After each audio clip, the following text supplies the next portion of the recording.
IAS institute నిర్వహిస్తున్న all India scholarship exam pass అవ్వండి. 2 years ఫీజులో 50% మాత్రమే పే చేయండి.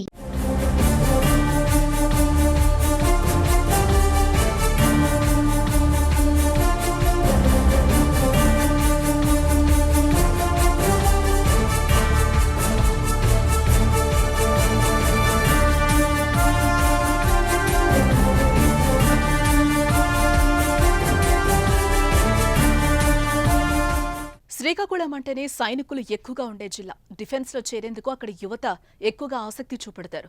ఈ అవకాశాన్ని వ్యాపారంగా మార్చుకుని అరాజకాలు చేస్తున్న ఓ రిటైర్డ్ ఆర్మీ అధికారి భాగవతం బయటపడింది. జిల్లాలో ఇండియన్ ఆర్మీ కాలింగ్ అనే సంస్థను రమణ అనే వ్యక్తి ఏర్పాటు చేశాడు.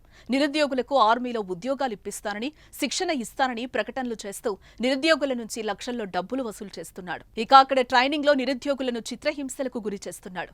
బెల్ట్తో కొడుతూ, కాలితో తన్నుతూ హింసిస్తున్నాడు. దీనికి సంబంధించిన వీడియో తాజాగా సోషల్ మీడియాలో వైరల్ గా మారింది. ఆ వీడియోలో విద్యార్థిని విచక్షణరహితంగా కొడుతున్న దృశ్యాలు కలవరపెడుతున్నాయి. ఆ యువకుడు తాను ఎలాంటి తప్పు చేయలేదని బ్రతిమలాడుతూ ప్రాధేయపడుతున్నా వదలకుండా కాలితో తన్నుతూ బెల్ట్తో ఇష్టానుసారంగా కొడుతున్నాడు.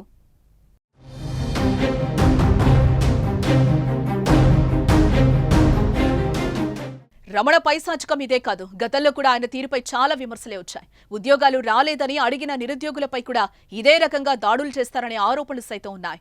ఉద్యోగాలు రాని వారు బయటకొచ్చి ఫిర్యాదు చేయాలన్నా, తమ ఆవేదన వ్యక్తం చేయాలన్నా తమను ఏ విధంగా హింసలకు గురి చేస్తాడోనని భయపడుతున్నట్లుగా తెలుస్తోంది. నిరుద్యోగుల నుంచి సుమారు 1,00,000 నుంచి 5 లక్షల వరకు వసూలు చేస్తాడని సమాచారం. అతనికి రాజకీయ అధికారుల అండదండలు ఉండడంతో ఎవరూ ఆయన్ని ఎదిరించే సాహసం చేయడం లేదు. నిరుద్యోగులు డబ్బులు కట్టి నిండా మోసపోతున్నారు. తాజాగా ఈ వ్యవహారం ఎస్పీ దృష్టికి వెళ్లడంతో ఆయన సీరియస్ గా తీసుకున్నారు.